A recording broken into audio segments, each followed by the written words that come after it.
Being a mom is the most beautiful thing in the world and nothing compares to it. And somewhere between the lines, you really forget about yourself. Would just send me.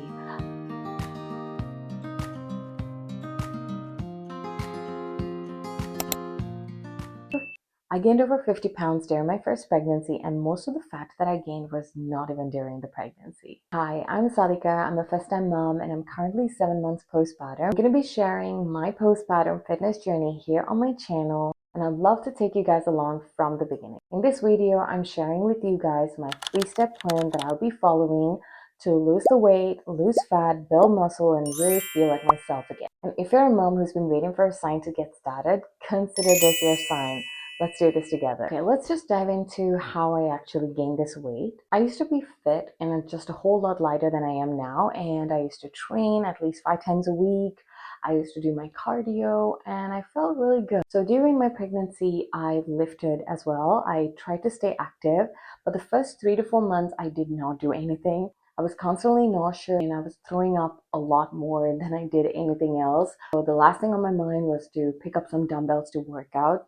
So no, I did not do anything. When I was 4 months pregnant, I started to get some energy back, so I started training. I didn't go heavy, but I still wanted to keep moving. I loved how exercise made me feel, and I loved how I was able to move with my body.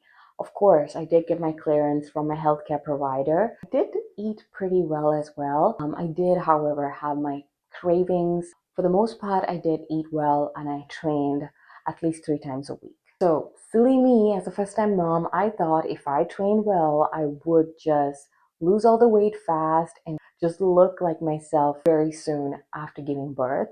Oh, was I wrong? I had an emergency C-section, and then that really changed everything. And it was like also a complicated surgery, which meant longer recovery time as well. And I intentionally decided not to move much because everything ached.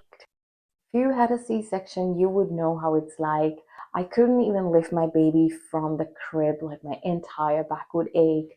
My lower abdomen was aching so much. Every cough, every sneeze would just send me.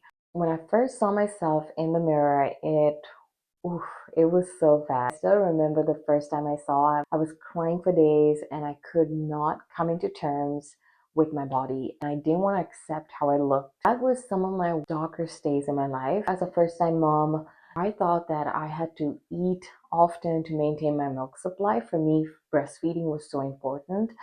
I ate every 2 to 3 hours, and those midnight and 3 a.m. snacks were just all junk.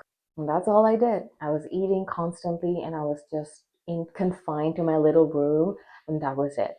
I was exhausted, I was breastfeeding, I was overwhelmed, and pretty soon the pounds started adding up. And after 2 months postpartum, I ended up at 200 pounds. Being a mom is the most beautiful thing in the world and nothing compares to it. When you're in the thick of it, it can also be a little draining. You start to lose pieces of yourself.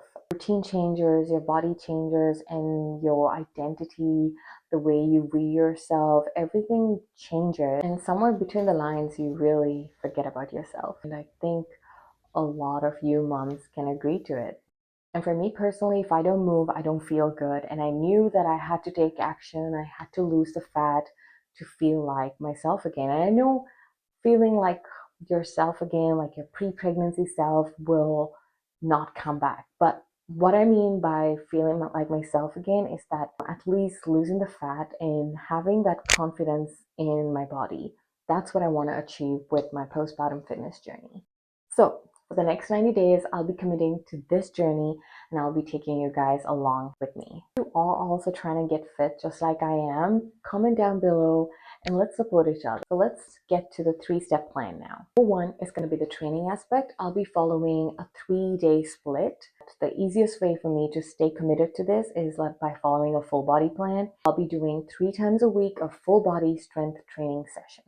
I wanted to remove any sort of barrier that I had, so I'm not going to the gym. I canceled my gym membership long time ago.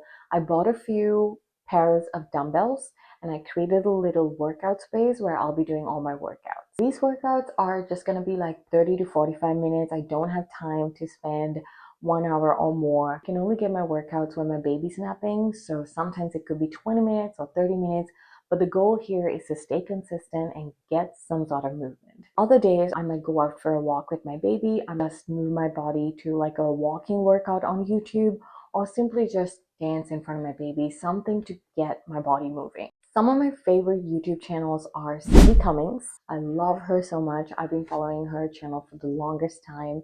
During my pregnancy too, she had some great pregnancy safe workouts. I'm actually gonna select 3 full body strength training workouts from her channel. I don't want to just do all sorts of videos every single day. I want to select 3 specific videos and commit to that Monday, Wednesday, Friday, and stick with it for the next 30 days.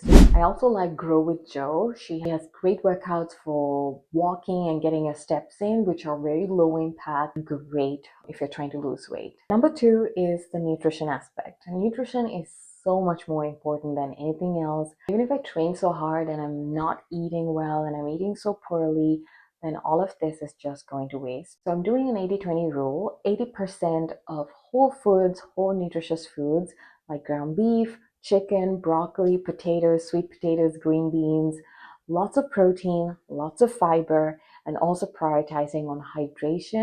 I also don't want to cut my calories too low because I'm breastfeeding. I will be following just an 80-20 rule and really focusing on good, wholesome foods.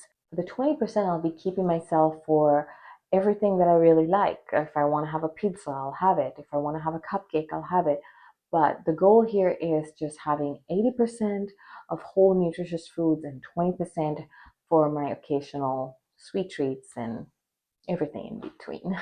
Number 3 is going to be pelvic floor work, core work, and also scalp massage. This is so important for postpartum moms to strengthen the core, and I'm still doing at least 2 to 3 times a week of core work that are specifically for postpartum moms.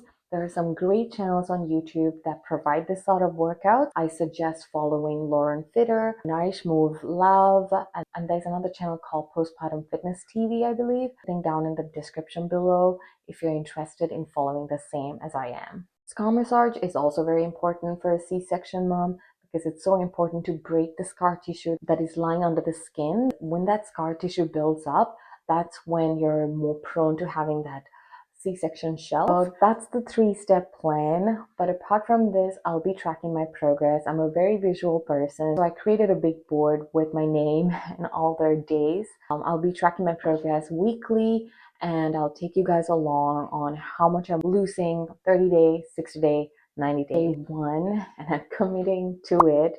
And if you are also on the same path as I am, I would love for you guys to follow and subscribe to my channel and let me know down in the comments how your journey was or how it's going so far as a mom. That's it for now. I'll see you in my next video.